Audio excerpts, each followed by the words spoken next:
YouTube, what's up? I haven't done a movie review in a minute, so hi.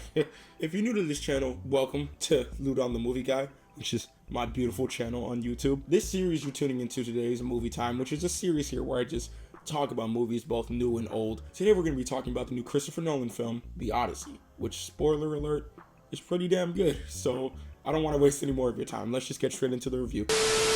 Hello, camera. You haven't seen my face in a while. I'm in a new apartment right now, so there's a lot of boxes getting jumbled around because I'm moving, and I have ear piercings, which weren't here last time I recorded a video. Okay, Odyssey time. This movie is honestly of some insane level of scale.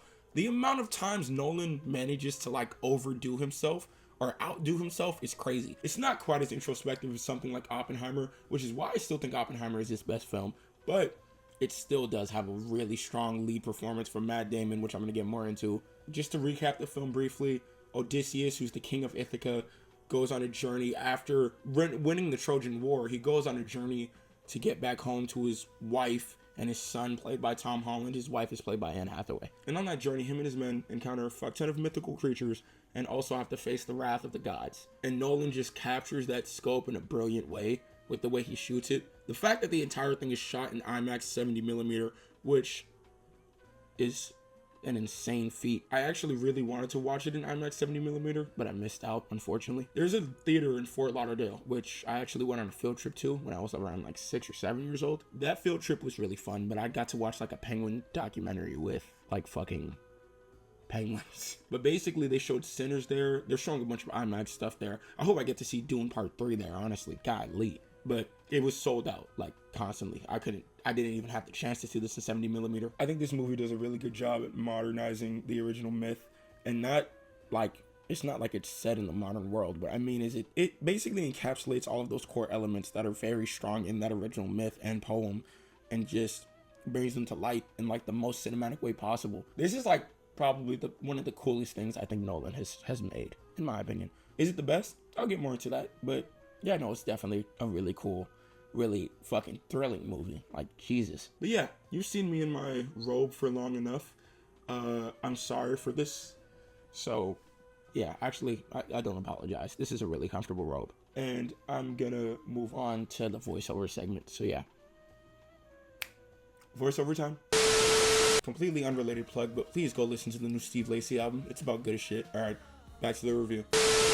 Where do I even start with this big-ass, grand-ass movie? Holy shit. Okay, first of all, I don't think this is my favorite Nolan movie, and I have to clarify that. My favorite Nolan movie is Interstellar, and then I would put, right under Interstellar, I would probably put Oppenheimer. But this does explore a lot of the themes that Nolan is extremely, well-versed in at this point. Throughout the film, Odysseus, played by Matt Damon, gives an amazing fucking performance. First of all, every actor is kind of killing it in their own way during this movie, I gotta be honest. There's Matt Damon, there's Robert Pattinson, there's fucking Tom Holland, there's Anne Hathaway, and there's Travis Scott for some reason. Honestly, the thing that ties this entire film together thematically is its deep-rooted themes of family and the connection of that family, and like the love that Odysseus feels for his son, who he's never met because he left for the Trojan War before his son was born, or while his son was a baby. So Tom Holland hasn't even met his father. And there's also all these suitors who are just fucking like taking up space at the fucking Ithaca Palace. And basically all these suitors are trying to get at Anne Hathaway, but she's so fiercely loyal to Odysseus that she's not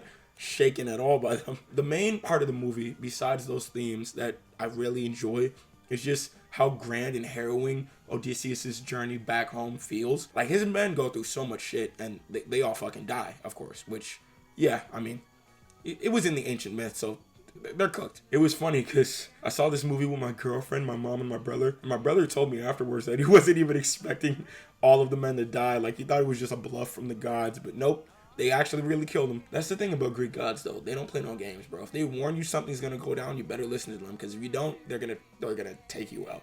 And probably your whole family. Besides those thematic elements and how, deeply they tie the film together, Christopher Nolan always just loves exploring those elements. There's similar themes in Oppenheimer and Odyssey where, the guilt that a person may feel after destroying something or creating something of so much weight. In the Trojan War, in winning the Trojan War, he wipes out an entire small society of people. And he realizes that in flashbacks throughout the film, you kind of see bits and pieces of his PTSD. I gotta say, I think my favorite moment in the entire journey and my favorite piece of acting in the entire film is the scene with the sirens. He's almost torturing himself too. I feel like the whole siren scene is just him torturing himself for the lives he took during the war. There's also a haunting piece of music from Ludwig, who kills it. Ludwig also produced a few Childish Gambino albums that are pretty good, so he's pretty much getting up there to be like the modern John Williams, if you ask me. I love that dude. But yeah, the scene with the sirens is just so hauntingly beautiful. The fact that one of his men just hops off the ship to go basically get at the sirens is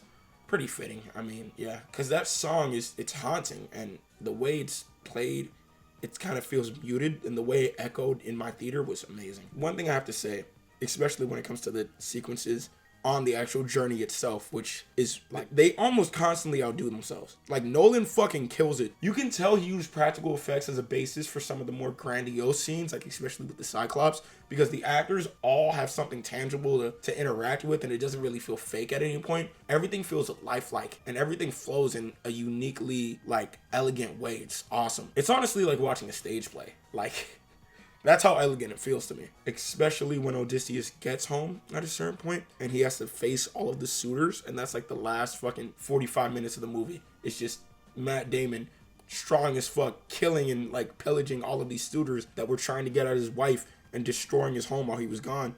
And that shit was so satisfying to watch. The way they express the anger and wrath of the Greek gods specifically, I think works beautifully. Poseidon doesn't play, bro. He does not play around. There's scenes, especially after the men get to an island. It's an island that's from one of the sun gods. And Odysseus warns them like, yo, do not eat any of the lamb on the island. If you eat any of the animals on the island, you're gonna die. The gods told me you're gonna fucking die. There's also a scene where they go to Hades a little bit before that island scene, and Hades is represented in a black, cold way that I don't think I've ever seen done before. The only other representation of Hades I have in my mind is the Hercules Disney movie. But after fucking with the sun god's island, they literally just get split apart and die in a really fucked up sequence at Ocean where Poseidon just comes through. You don't physically see any of the gods, which I think is brilliant, except Athena. You see Athena. Well, Athena's basically just Zendaya, but yeah. But I gotta say, the way they used the elements to represent the gods is perfect. Like the scene at sea where Matt Damon is desperately kind of trying to hold on to his men, but he just knows they're cooked. The ship gets split in half, and then they get separated, and it's wraps. I think to just summarize my thoughts and feelings on this film, it's so grand that it encapsulated me the whole time. I feel like some pacing issues, like light pacing issues, but that's more of my attention span than the movie's fault, if I'm being honest with you. To me, this isn't as introspective or interesting thematically as his other projects, but it works extremely well on its own. So I'm gonna give The Odyssey a 9 out of 10. Nolan is definitely a fucking awe-inspiring filmmaker at this point. Like he's gonna go up in the Hall of Fame or whatever the hell. But yeah, 9 out of 10. Odyssey. Okay, if you made it this far in the video, I really appreciate you for watching. You know, thank you for supporting my weird little YouTube thingy. Yeah, I review movies and stuff. It's fun. Thank you for watching the Odyssey review. If you want to see more of me, you can check out my Instagram where I post a lot of the professional stuff I work on because I'm a filmmaker.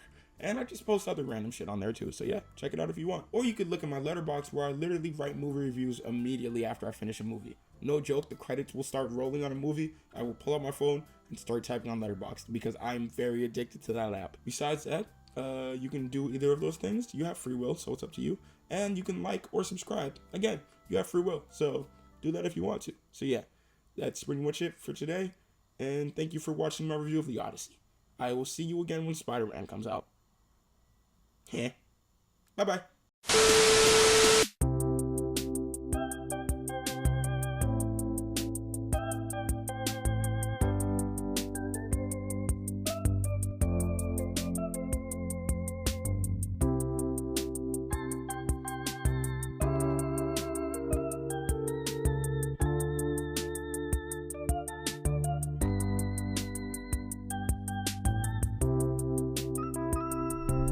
You're pining for a daddy you didn't even know.